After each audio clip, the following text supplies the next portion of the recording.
أعوذ بالله من الشيطان الرجيم بسم الله الرحمن الرحيم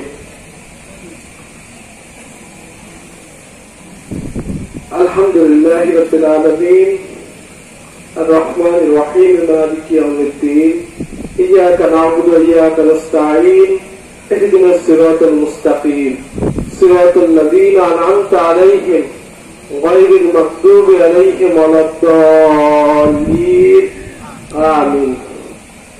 সম্মানিত উপস্থিতি, মংলাপুর পৌরসভার এই ঈদগাহ ময়দানে উপস্থিত আছেন আমাদের সবার প্রিয় শ্রদ্ধাভাজন সাবেক সফল মেয়র জনাব জুলফিকার আলী সাহেব, উপস্থিত আছেন সার্কেল এসপি মেহেদী সাহেব সহ মংলাপুর পৌরসভার সর্বস্তরের জনগণ।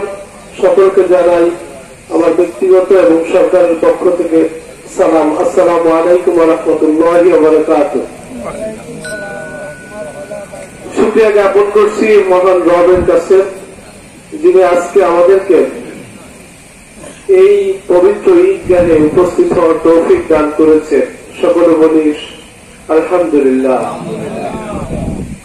দুরূদ ও সালাম পেশ করছি মহানবী সাল্লাল্লাহু আলাইহি ওয়াসাল্লামের প্রতি। মুসলিম উম্মাহের জন্য মহান আল্লাহ রাব্বুল আলামিন দুটি দিনের কথা বলা হয়েছে, দুটি খুশির দিন, পবিত্র ঈদ উল ফিতর এবং ঈদ উল আজহা। ঈদ উল আজহার ইতিহাস আপনারা জানেন।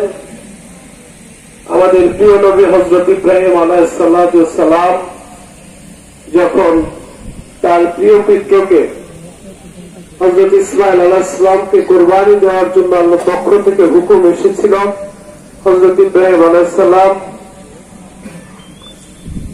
ঈমানের পরীক্ষা দিতে যে সেই কুরবানি করতে গিয়েছিল তার প্রিয় পুত্রকে। ইসলাম হচ্ছে এমন একটি দিন যে দিন মানুষকে পরিপূর্ণ জীবন ব্যবস্থা দিয়েছে।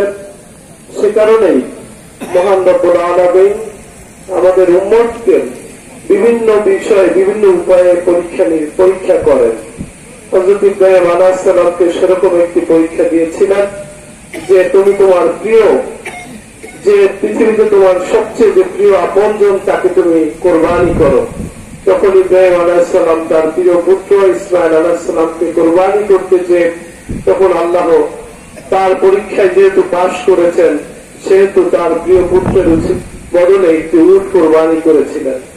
সে থেকেই এই দিনটি উদযাপিত হয় পবিত্র ঈদ উল আজহা, যেটি হচ্ছে একটি স্যাক্রিফাইস এবং একটি আত্ম উৎসর্গ এবং হচ্ছে ত্যাগের মহিমা হিসাবে। সূরা হজের 22 নম্বর আয়াতে আল্লাহ রাব্বুল আলামিন বলেছেন, প্রত্যেক জাতির জন্য আমি এই কোরবানির নিয়ম করে দিয়েছি, যাতে তারা আমার দেওয়া যে পশু যা মানুষ ভক্ষণ করে সেই পশু থেকে তারা যাতে কোরবানি করে এবং সব মানুষের অন্তর্ভুক্ত হয়। সূরা হজের 37 নম্বর আয়াতে বলেছে, আল্লাহর কাছে কোনো কিছুই পৌঁছায় না, শুধুমাত্র পৌঁছায় মানুষের তাকওয়া। যে পশু আমরা কোরবানি দিই সেই পশুর রক্ত মাংস কোনো কিছুই আল্লাহর কাছে পৌঁছায় না, শুধু পৌঁছায় হচ্ছে তার তাকওয়া। এই তাকওয়া কেন বলা হয়েছে? যে মানুষ যে আল্লাহর যে কৃতজ্ঞতা, মানুষকে যে আল্লাহ পৃথিবীতে প্রতিনিধি হিসাবে পাঠিয়েছে, সেই মানুষকে পরীক্ষায় পাশ হওয়ার জন্য যে তাকওয়া, এই কোরবানির মাধ্যমে সেটি পরীক্ষিত হয়। এবং মুসনাদে আহমদে রাসূল সাল্লাল্লাহু আলাইহি ওয়াসাল্লাম বলেন, ক্বালা রাসূলুল্লাহ সাল্লাল্লাহু আলাইহি ওয়াসাল্লাম মান ওয়াজাদা সাআতান ওয়ালা ইউদুহা ইকরামান্না মুসাল্লানা। ঈদগাহে, আমার ঈদগাহে সেই ব্যক্তি যাতে না আসেন যার সামর্থ্য আছে কিন্তু কোরবানি করল না। সুতরাং কোরবানির ব্যাপারে রাসূল সাল্লাল্লাহু আলাইহি ওয়াসাল্লামের স্পষ্ট বক্তব্য, যার সামর্থ্য আল্লাহ দিয়েছে সে যাতে অবশ্যই কোরবানি করে। আরেকটি হাদিস মুসনাদ আহমদে এসেছে, হযরত আয়েশা রাদিয়াল্লাহু তাআলা আনহা থেকে বর্ণিত, রাসূল সাল্লাল্লাহু আলাইহি ওয়াসাল্লাম বলেছেন, কোরবানির দিনে আল্লাহর কাছে সবচেয়ে প্রিয় কাজটি হলো রক্ত প্রবাহিত করা, মানে হচ্ছে কোরবানি দেওয়া। এবং এই কোরবানির যে পশু, তার পশুর যে সিংহ, তার যে রক্ত, তার মাংস, এটি কোরবানি দাতার পরকালে তার যে পাল্লা, যে নেকির যে পাল্লা, সেই পাল্লায় দেওয়া হবে। এবং যাতে মানুষ এই তার যত গুনাহ করে, গুনার পক্ষ যাতে নিচে হয় এবং তার যাতে যে সওয়াব অর্জন করে সেটি যাতে তার উপরে আসে। সুতরাং কোরবানির গুরুত্ব ইসলামে অত্যাধিক। এজন্য আমি উদাত্ত আহ্বান জানাবো, এই মহানবী সাল্লাল্লাহু আলাইহি ওয়াসাল্লামের এই হাদিস এবং আল্লাহ রাব্বুল আলামিনের পবিত্র কালাম থেকে যে কথাগুলো বললাম, এই কারণেই যে কোরবানি অত্যন্ত গুরুত্বপূর্ণ আমাদের ইসলামী শরিয়ায়।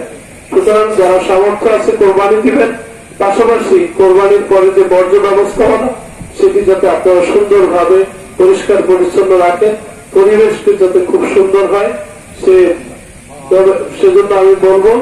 এবং আপনাদের এই আজকে এই যে ঈদগাহে ময়দানে এসেছেন, আমি আমার পক্ষ থেকে সবাইকে জানাই ঈদ মোবারক, ঈদ মোবারক, ঈদ মোবারক।